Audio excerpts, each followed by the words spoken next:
এই যে আজব চা খাইলেন, আপনার কাছে কেমন লাগছে? আজব চা আজবের মতোই লাগছে, বাট এর আগে অনেক জায়গায় খাইছি, তার থেকে এটা অনেক ভালো। জোপ হোক, বেকায়দা হোক আর কল্লা হোক, মামার সাইজ বেস্ট। দুর্গাপুর আমি এদিকে খুঁজতে এখানে 9টা সাদা একবারে ভাইদের 3টা তাই তো? আর একটু পরে দেন না, এই প্যাকেটটা দে। তিনটে দেন না, এই প্যাকেটটা দেন। বুঝলাম না। 3টা আছে। এইখানটা দেন। ইনটেক পছন্দ না না ভাই, এখনই এটা ইনটেক। এটা এখনই ভাই। এই তো ভাই ঘটনা ঘটাই দিলেন। ক্যামেরা সব কাছে রাখুন। দোকানের বয়স আমাদের আজকে 22 দিন। 22 দিনে কিরকম সারা পেয়েছেন?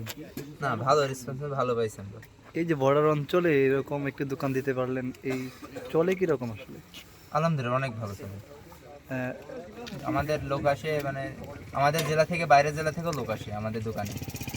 ঝিনাইদহ, আপনার চুয়াডাঙ্গা, দিক জহর জেলা এবং ঢাকা থেকেও অনেক লোক মানে চা খাওয়ার উদ্দেশ্যে আমাদের জায়গায় আসছে। এই যে বর্ডার অঞ্চলে এই চিন্তা ভাবনা আসলো কিভাবে আপনার মাথায়?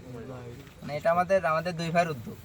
হ্যাঁ? অনেক আমাদের এই যে দুই ভাইয়ের উদ্যোগ, এটা অনেক দিনের উদ্যোগ আমাদের।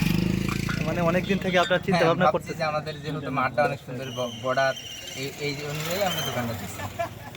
আপনার আগে কি করতেন? আগে আমি বিল্ডিং এর কাজ করতাম। ও, আপনি কি করতেন ভাই? আমি আগে চাকরি করতাম ঢাকাতে। ঢাকা কোন জায়গায়? ঢাকা সাভারে চাকরি করতাম।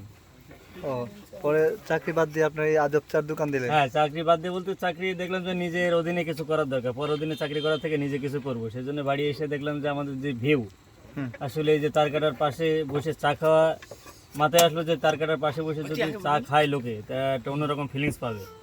সেই আঙ্গিকে মনে করেন এখানে একটা দোকান করা। এই যে আমার মামু আছে, মামুরে বলছি মামু এখানে একটা চার দোকান করো। মামু এক কথায় বলছে ভাগ্নে দেও, কোনো ব্যাপার না, আমরা আছি। তা সেই হিসেবে মনে করেন এভাবে গ্রামের অনেকেই সাপোর্ট দিচ্ছে, 95% লোক সাপোর্ট দিচ্ছে, আর 2-4% লোক থাকে যারা না বলে। মানুষ এই আজব চা খেয়ে কি রিভিউ কি দিচ্ছে? রিভিউ আল্লাহর রহমতে খুবই ভালো বলতেছে যে ভাই আমরা অনেক জায়গাতে চা খাইছি, তো আপনার এখানে আজব চার মধ্যে আজব কিছু আছে, ভালোই লাগছে সবার। আপনাদের এখানে বিশেষত্ব কি? চাতে কি দেন? আমাদের চায়ের কিছুই না, শুধু দুধ, মানে একেবারে খাঁটি গায়ের দুধ, গ্রাম থেকে সংগ্রহ করা, এটাই দুধ। তিনি যেভাবে চা বানায় 8-10টা লোকে, সেভাবে, এটা এক্সট্রা কিছু নাই।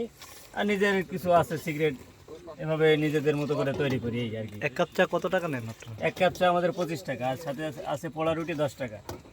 আসলে চা, চিনি আর দুধ দিলে তো চা হয় না ভাই, এটা আবেগ লাগে, মনের মাধুরী লাগে ভাই, ভালোবাসাতে চা বানাইতে হয়, তবে এলে চায়ের স্বাদ আসে ভাই।